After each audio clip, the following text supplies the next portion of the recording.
2026-এ যেই নির্বাচনের কথা আপনি বলছেন, এটা আসন বন্টনের নির্বাচন, যেটাকে আপনি অন্যভাবে বলতে পারেন নির্বাচন নয়, প্রহসন। আসন ভাগাভাগি অলরেডি ফাইনালাইজের পর্যায়ে চলে গেছে, চূড়ান্তের পর্যায়ে। জামায়াতে ইসলামকে 80 আসন অলরেডি দেওয়ার জন্যে হাতে পায়ে ধরে বসে আছে।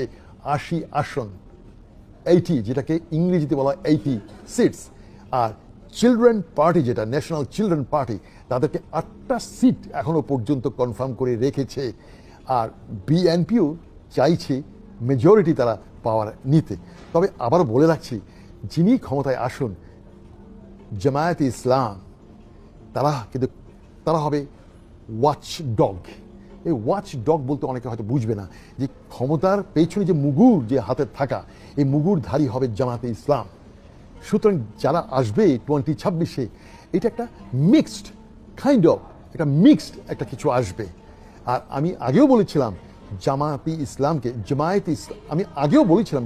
ইসলামকে যদি মেজরিটি দিয়েও এবার ক্ষমতায় বসানো হয়, Jamaat-e Islam is too smart, very smart. Jamaat-e ইসলামকে সেধে দিল এবার আসবে না, এরা বসবে না, এরা বসতে চাইবে না।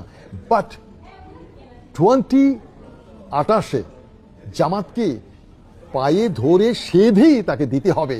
কারণ এই যে ট্রানজিশনাল পিরিয়ড, এই যে 2026 এবং 2028, এই 2 বছরের যে মাঝখানে যে ট্রানজিশন, যে সরকার আসবে, সেই সরকার তার কাঁধে কিছু কলঙ্ক, কিছু দায়ভার, কিছু ব্যর্থতা নিয়েই তারা বিদায় হবে।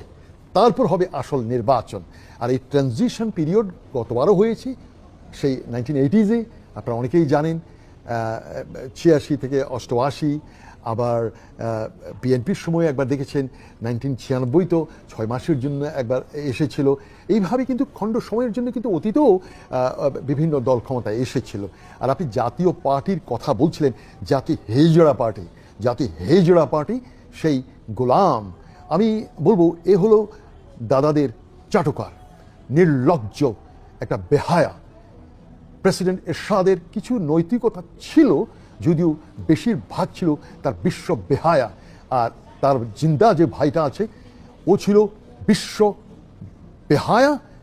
আর এই গোলাম কাদের, এ হচ্ছে মহা বিশ্ব বেহায়া, নির্লজ্জ, দালাল, চাটুকার। এদেরকে নির্বাচনী অংশগ্রহণ করতে দেয়াও এটা হবে একটা অভিশাপ, রাজনীতির একটা অভিশাপ। জাতীয় পার্টিকে ব্যান করা অত্যন্ত জরুরি। কারণ এই রাজনীতিকে আর কলঙ্কিত হতে দেওয়া যায় না। প্রকাশ্য দিবালোকে এই গোলাম দিল্লি থেকে এসে